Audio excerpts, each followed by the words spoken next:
Today, no voice need go unheard. Ordinary people are armed with the belief that they are not alone.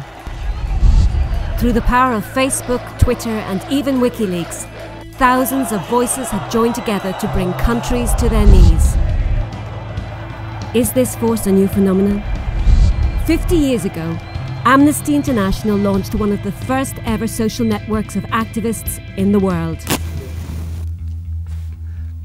Be of good comfort.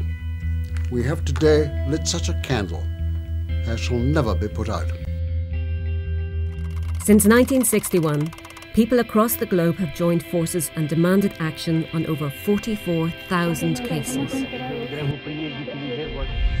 Petera Benesona sparked a movement of 3 million people into life from his barrister's office in London. I was spurred into that by reading an article about how 2 Portuguese students had been arrested and sentenced to imprisonment for drinking a toast to liberty in a Lisbon restaurant. That so outraged me at the time that I walked up the steps of St. Martin's in the Fields Church out of the underground and went in to see what could really be done effectively to mobilize world opinion. Long before Facebook, before mobile phones or emails, letters have crossed the world demanding justice for people in urgent need. Messages from people they've never met. Again and again, we reiterate that the release of political prisoners is the most important thing for all those who truly wish to bring about change in Burma. For over 20 years, Amnesty members campaigned for Aung San Suu Kyi to win back her freedom. When Václav Havel was imprisoned in 1979 simply for his beliefs, a worldwide network of activists refused to forget about him. V zásadě si myslím, že je to na každém z nás a ti, kteří se vymlouvají na to, že jedinec nic nezmůže, v podstatě se uchylují jenom k výmluvám.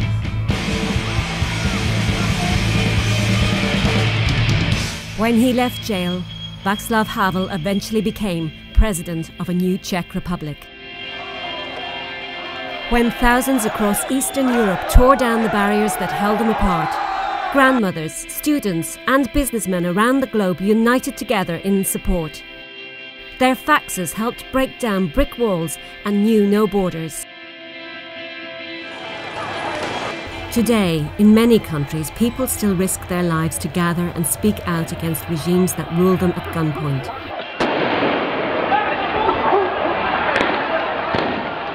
A million supporters have already signed Amnesty's demand for an international arms trade treaty so we can keep the weapons out of their hands for good.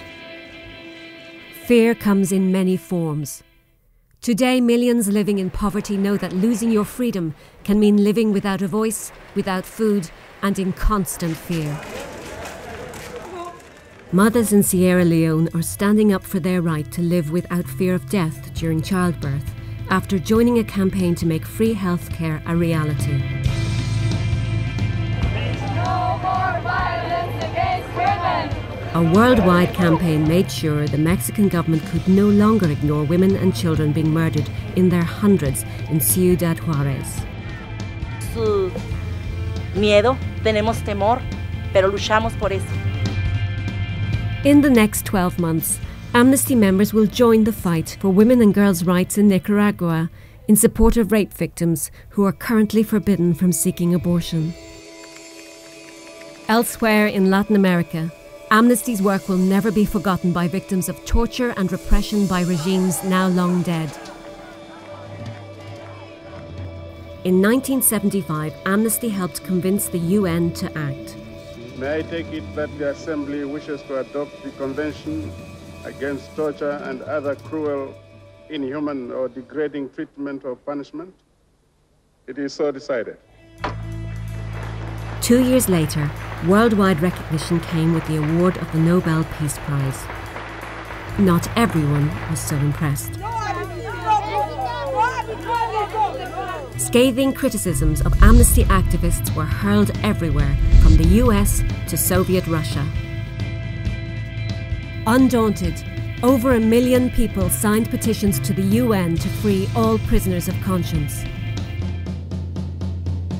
31 years ago, Amnesty members began a relentless fight against the death penalty, which has helped end executions in 87 countries. Au nom de ses amis à travers le monde, je vous demande, Monsieur le Président, de libérer Kim Song-man.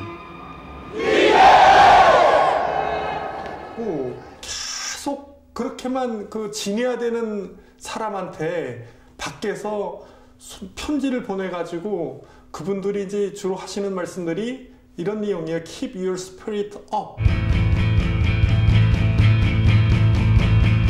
It's only when you have millions of people coming together and the hard research and evidence that Amnesty brings to bear, that combination is what's going to crack the challenges of the future. Millions of ordinary people have already joined forces to make sure Guantanamo will not be hidden from view. To shine a light on the forgotten prisoners of China. To create an international criminal court where no one can hide from the law. With a 50-year head start and a network of supporters in over 150 countries, the question is, what will we do next?